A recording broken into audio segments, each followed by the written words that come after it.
Waouh, ça fait longtemps que je n'ai pas pris la caméra, j'ai l'impression que ça fait une éternité.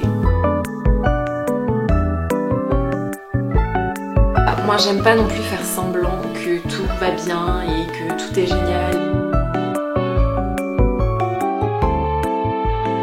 C'est rebelote. J'ai l'impression de devoir systématiquement recommencer à retrouver mon niveau en danse.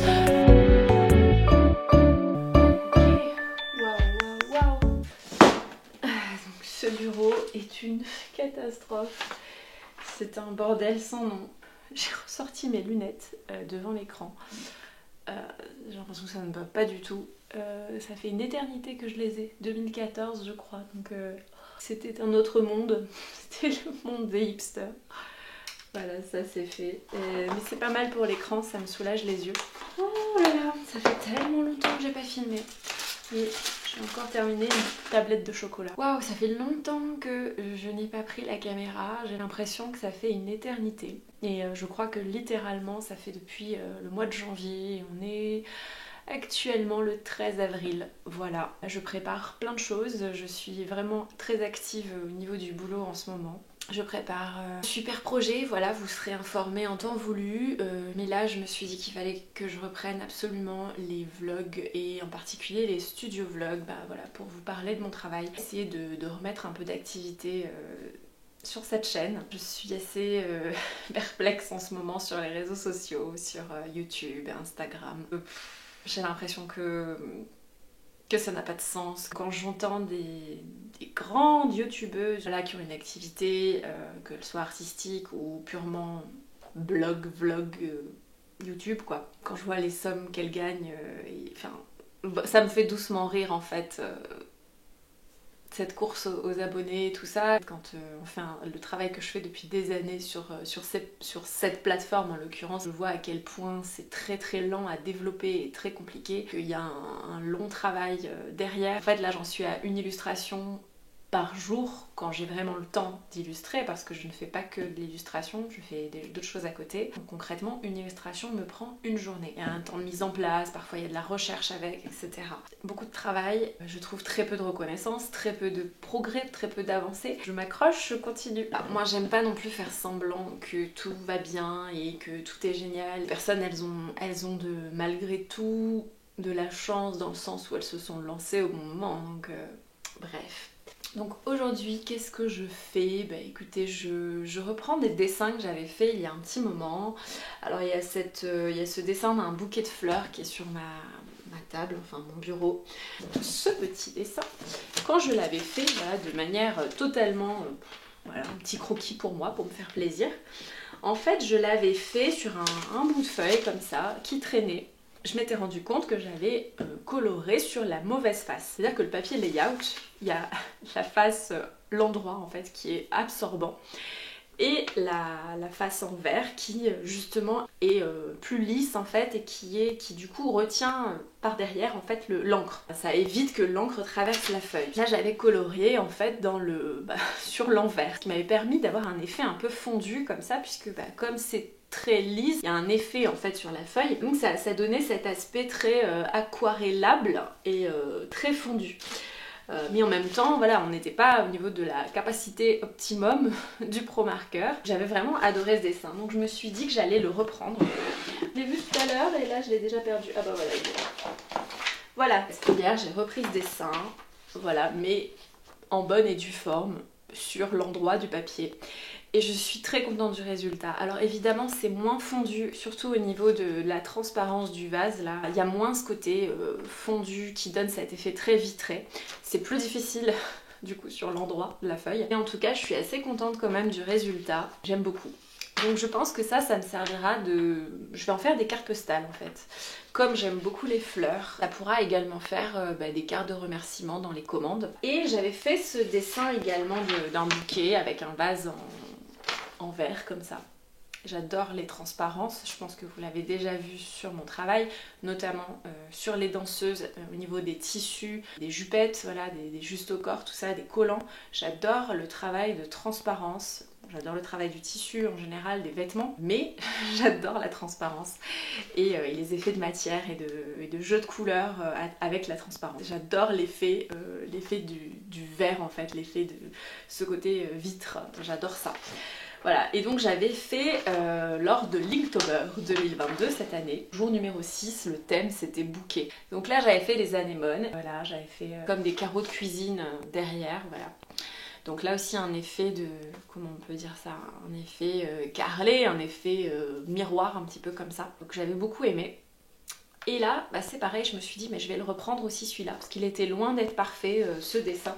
Donc là c'est ce que je fais aujourd'hui en fait, je suis en train de le reprendre. J'en suis là pour l'instant, je suis très contente du résultat même si c'est pas encore fini.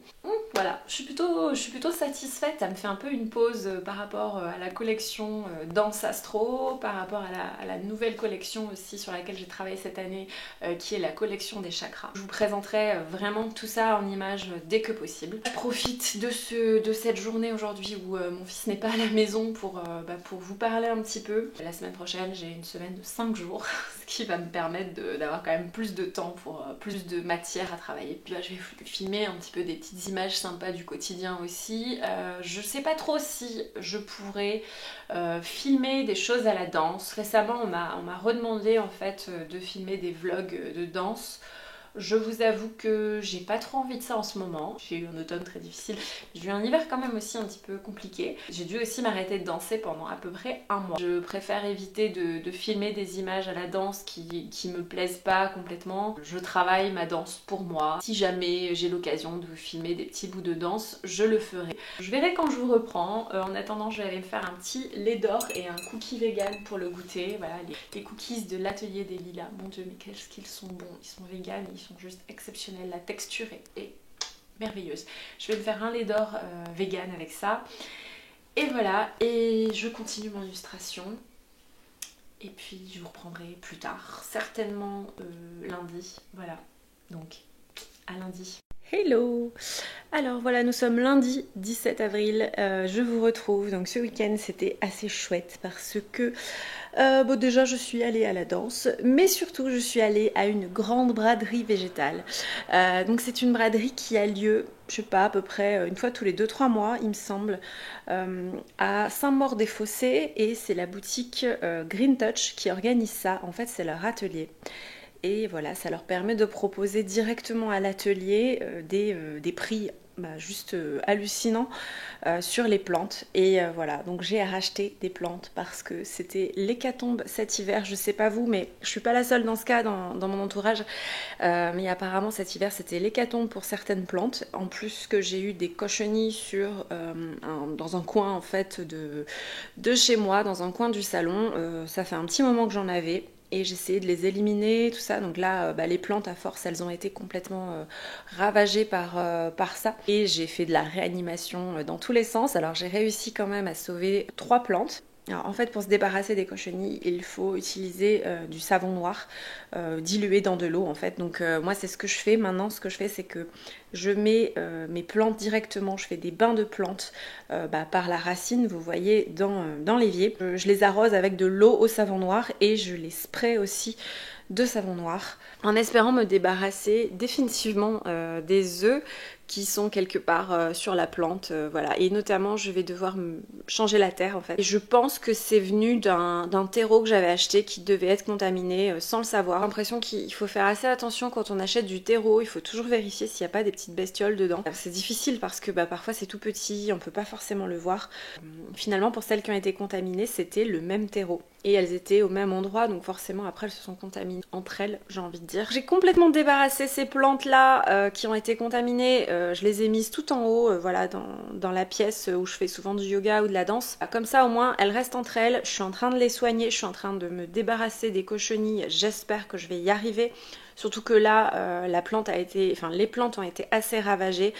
C'était notamment, donc il y avait mon Pilea et mes deux Monstera, donc deux Monstera de types différents qui étaient juste sublimes auparavant et là qui ont perdu quasiment l'intégralité de leurs feuilles. En tout cas, je les ai plutôt bien réanimées puisque maintenant il y a des nouvelles pousses et que je fais très attention. Je mets régulièrement du savon noir sur les feuilles, sur les tiges.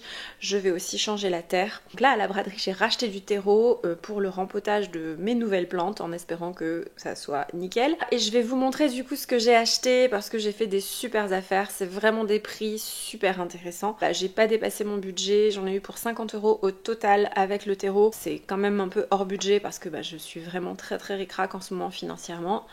Mais voilà. C'était le moment ou jamais puisque la braderie elle a pas lieu toutes les semaines hein. Et sinon vous avez la boutique à Nation, donc ça s'appelle Green Touch, mais je pense que c'est plus cher pour le coup. Et vous avez la boutique en ligne aussi.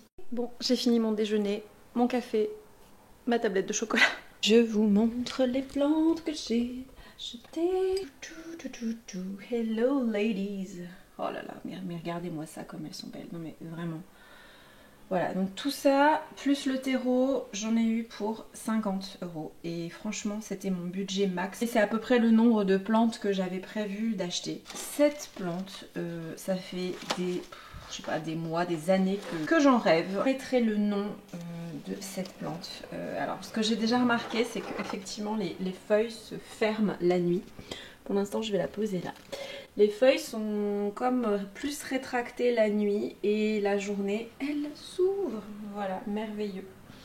Ensuite, alors ça c'est un Ficus elastica. Voilà, ça j'en voulais un depuis longtemps parce qu'en plus je sais que ça purifie l'air. Il me semble que c'est Ficus elastica Belize. Voilà, donc vous voyez, il y a ces feuilles rosées comme ça. Je trouve ça juste tellement mais ravissant. Donc 8 €, ça normalement quand vous achetez ça en ligne, vous en avez au moins pour 24 €. Celle-ci c'était 10 €, celle-ci c'était 8 €. Alors j'ai pris celle-ci pour la cuisine parce qu'on a des plantes suspendues, enfin des plantes en hauteur sur la cuisine, donc je vous montrerai. Donc ça c'était 6 €. Celle-là je la connais, c'est l'Aglaonema. Voilà, avec du rose dedans. Alors ça c'était 4 €, c'est une baby plant. Et en fait j'en avais déjà adopté une il y a quelques temps sur le site Plants toujours. C'est là où je commande mes plantes. Et en fait je suis déçue parce qu'elles ont du mal à tenir dans le temps. Et je l'avais faite vraiment grandir et puis bah, au final elle n'avait pas... je l'avais noyée, je pense que j'avais été trop généreuse en eau et elle n'avait pas aimé ça. Baby Peperomia, donc j'en avais acheté une déjà bah, l'année dernière. Qui avait duré assez longtemps et là cette fois-ci c'était mon mec qui l'avait noyé, je crois que je vous avais raconté. D'ailleurs j'avais fait une bouture de la précédente,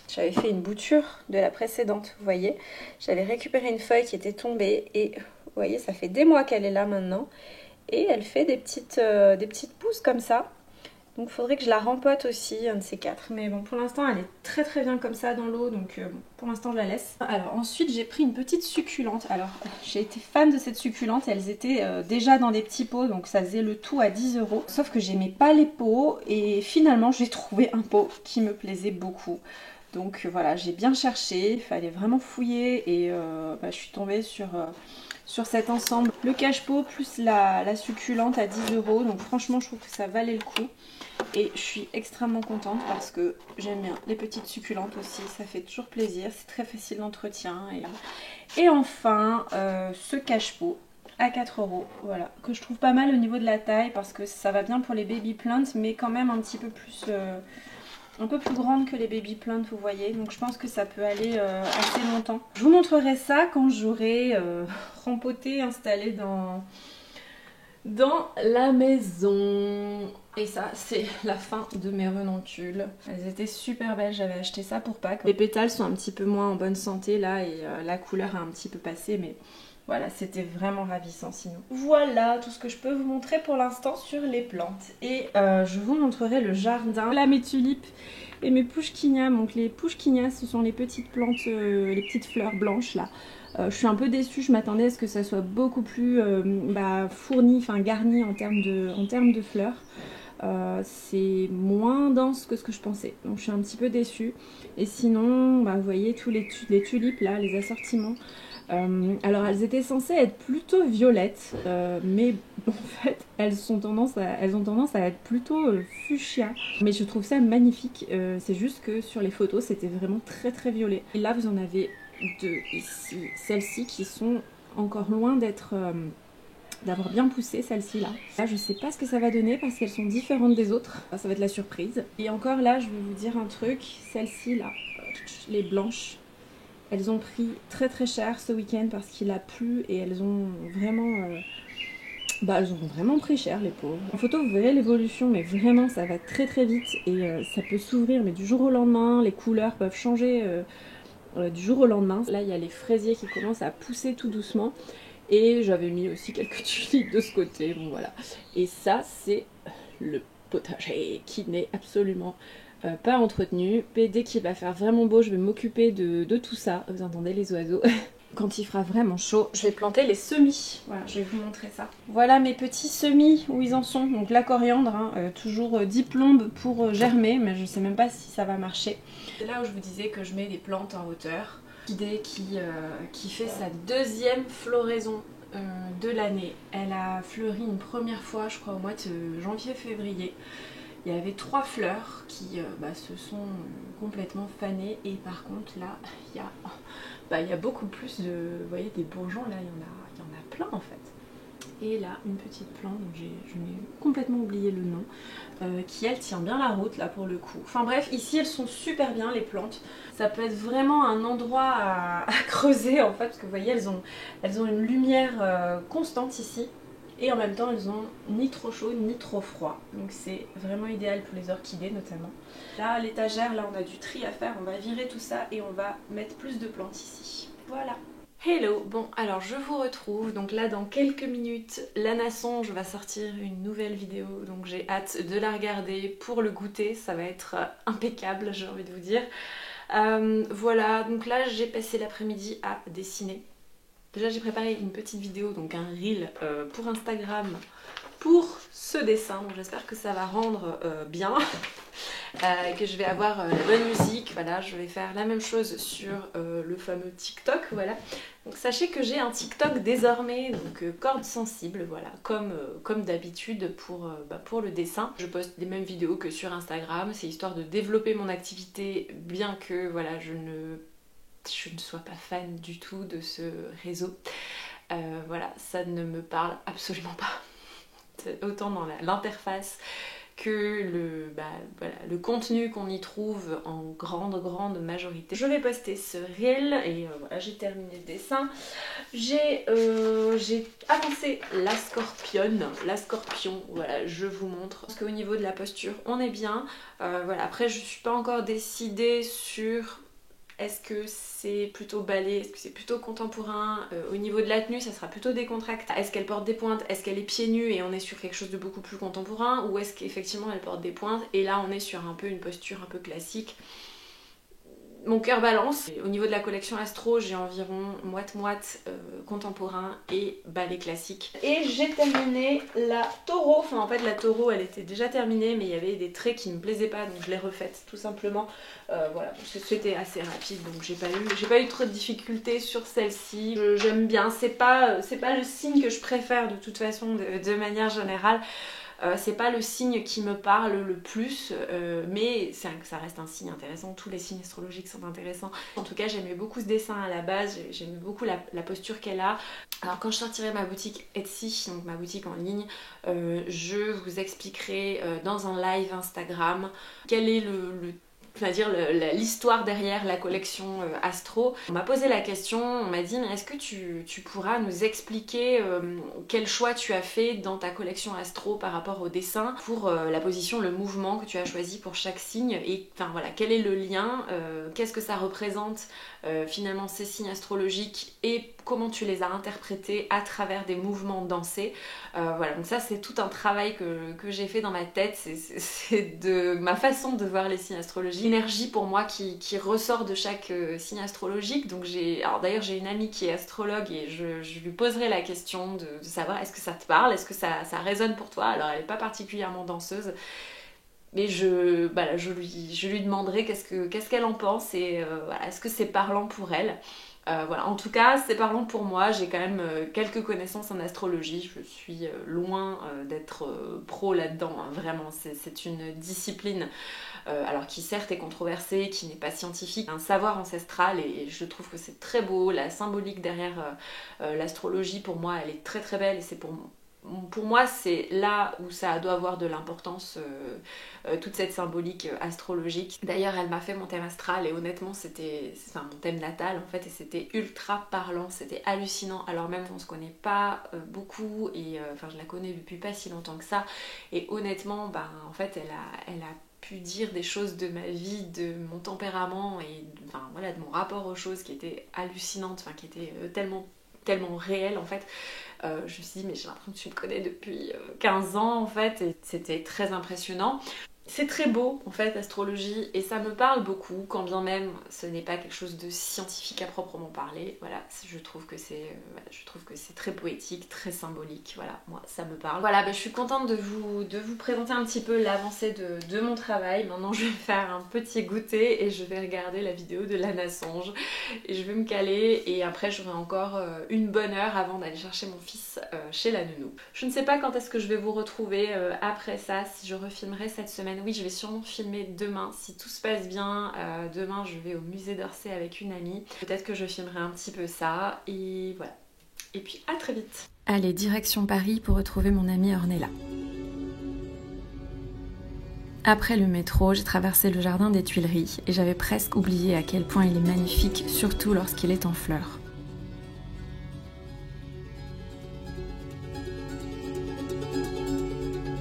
Arrivée devant le musée d'Orsay, que je n'avais pas fait depuis au moins 10 ans. Nous sommes allés voir l'exposition Manet-Degas, et c'est surtout le parcours de ces deux artistes mis en parallèle qui m'a plu, finalement plus que les œuvres présentées. J'aurais aimé voir davantage les petites danseuses de Degas. Ma préférence est légèrement portée sur les œuvres de Degas, et ce texte vous explique pourquoi.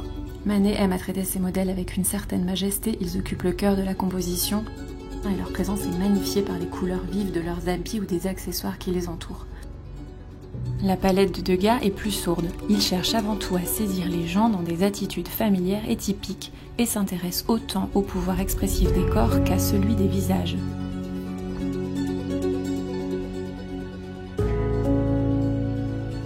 Je vous remercie d'avoir regardé ce studio vlog, je vous embrasse et je vous dis à très bientôt.